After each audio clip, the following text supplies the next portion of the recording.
မိတ်ဆွေများအားလုံးပဲမင်္ဂလာပါခင်ဗျာကျွန်တော်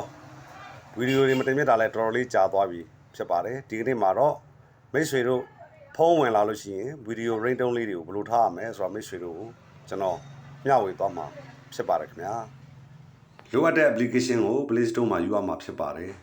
Play Store ထဲကိုဝင်လိုက်ပါခင်ဗျာပြီးရင် application တွေကိုရှာတဲ့ဟောဒီ search box နေရာမှာကျွန်တော်တို့က love video ringtone ဆိုပြီးတော့ရိုက်ရှာမှာဖြစ်ပါတယ်ခင်ဗျာဒါဆိုရင် video ringtone application တွေအများကြီးကြာလာမှာဖြစ်ပါတယ်ဒီလို application တွေအများကြီးရှိတဲ့နဲ့ဒီအပေါ်ဆုံးက video ringtone phone dealer ဆိုတဲ့ application ကို install သွင်းရမှာဖြစ်ပါတယ်ခင်ဗျာ install သွင်းလိုက်ပါဖုန်းထဲကို install သွင်းချိန်မှာတော့ခဏလောက်စောင့်အောင်မှာဖြစ်ပါတယ်ဟုတ်ကဲ့ဒါဆိုလို့ရှိရင်ကျွန်တော်ဖုန်းထဲကို application ဟာ install သွင်းနေပြီဖြစ်ပါတယ်ဒီနေရာမှာ open ဆိုတဲ့နေရာကိုနှိပ်မယ်ဆိုရင်ကျွန်တော်တို့ application စီကိုတန်းရောက်သွားမှာဖြစ်ပါတယ်ကျွန်တော်က packing နဲ့ပြန်ထွက်ပြီးတော့ကျွန်တော်ဖုန်း screen ကနေပြီးတော့ပဲ application စီကိုဝင်မှာဖြစ်ပါတယ်ခင်ဗျာဟုတ်ကဲ့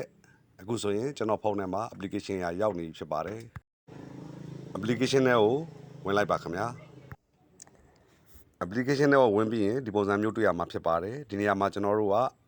permission ပေးရမှာဖြစ်ပါတယ်ခင်ဗျာဒီနေရာမှာကျွန်တော်တို့ဒီ3မျိုးစလုံးကို permission ပေးရမှာဖြစ်ပါတယ်ပထမဦးစွာကျွန်တော်တို့ caller ID ဆိုတဲ့နေရာလေးကိုဝင်ပြီးတော့ left video ringtone ကိုကျွန်တော်ရွေးချယ်ပြီးတော့ set as default ဆိုတာကိုလုပ်ပေးရမှာဖြစ်ပါတယ်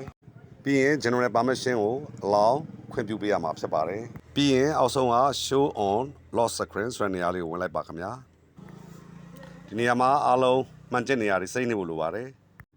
ချက်ချိတ်ကအနီးပြထားတဲ့ဒီနေရာဝင်လိုက်ပါခင်ဗျာပြီးရင် all the way along ဆိုတာကိုကျွန်တော်တို့ရွေးချယ်ပေးရမှာဖြစ်ပါတယ်ဒီပေါ်ဆုံးကနေရာကိုလည်းဝင်လိုက်ပြီးတော့ all the way along ဆိုတာကိုကျွန်တော်တို့ရွေးချယ်ပေးလိုက်ပါဒါဆိုရင်အားလုံးစိမ့်သွားပြီဖြစ်ပါတယ်ခင်ဗျာ